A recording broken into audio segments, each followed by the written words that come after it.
What is trading account? Trading account क्या होते हैं, आज हम इस वीडियो में समझते हैं। Format of trading account. Trading account हम किसी पर्टिकुलर एक पीरियड पे बना सकते हैं, हाफ ईयरली बना सकते हैं, क्वार्टरली बना सकते हैं या हम ईयर एंड पर बना सकते हैं। तो ये मेरा पीरियड है 1 अप्रैल 2023 से 31 मार्च 2024 तक का। तो इसमें क्या है, ये हमारा फॉर्मेट है, पर्टिकुलर डेबिट, पर्टिकुलर क्रेडिट। तो इसमें हम बनाएंगे ओपनिंग स्टॉक। ओपनिंग स्टॉक क्या होता है, ये जो है अपना जो लास्ट ईयर की जो क्लोजिंग होती है वो हमारा ओपनिंग आ जाता है। 1 अप्रैल में ओपनिंग रख दिया। अब हम कोई भी बिजनेस करते हैं तो बिजनेस में हमने कोई भी परचेज की तो वो परचेज होगी, तो परचेज आ जाती है हमारी डेबिट साइड में। अब परचेज करने पर हमने कोई बैजेस पेड की, उसको कोई परचेज ऐसी की हमने अनलोडिंग कराया माल, तो उसकी बैजेस हो गई हमारी। अगर हमने कोई माल बनवाते हैं किसी से तो उसमें कोई डीजल यूज होता है तो भी हमारा डायरेक्ट एक्सपेंसेज होता है। ये सभी डायरेक्ट एक्सपेंसेज होते हैं। और जैसे फ्रेट इनवर्ड, फ्रेट जैसे हमने कोई माल मंगाया तो उसमें फ्रेट लगाए तो वो फ्रेट में आ जाएगा, डेबिट में आ जाएगा।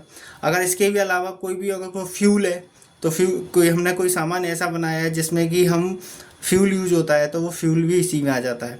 अब हमारा क्रेडिट साइड में आती है बाई सेल, जो भी हमने माल बेचा वो बेचने वाला टोटल अमाउंट सेल में आ जाता है।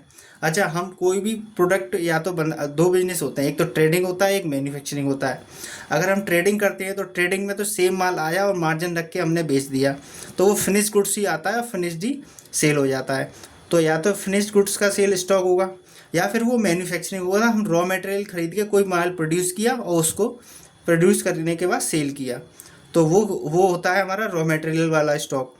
एक फिनिश होता है, एक रॉ मटेरियल वाला स्टॉक।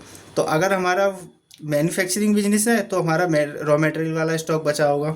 तो ये दोनों, ट्रेडिंग वाला स्टॉक और रॉ मटेरियल वाला स्टॉक, क्रेडिट साइड में आ जाता है। अगर फिर क्या करते हैं, इन दोनों का टोटल करते हैं, तो जिस तरफ का ज़्यादा होता है उधर का टोटल लिख लेते हैं और इधर के डेबिट साइड के opening stock, purchase, wages, freight, इन तीनों चारों को जो भी खर्चे होते हैं उनको जोड़ के इसमें से घटा देते हैं, तो हाँ हमारा हो जाता है वो ग्रॉस प्रॉफिट। इस ग्रॉस प्रॉफिट को हम कैरेट डाउन, सीडी मतलब नीचे ले जाते हैं, net profit and loss account में ट्रांसफ़र कर देते हैं इसे। तो ये होता है हमारा सारा ट्रेडिंग अकाउंट। मैं समझता हूँ आपको वीडियो समझ में आ गई होगी, या ट्रेडिंग अकाउंट समझ में आ गया होगा। अगर कोई डाउट्स है तो आप मुझे कमेंट्स में लिख दें। Thanks for watching this video, follow my channel.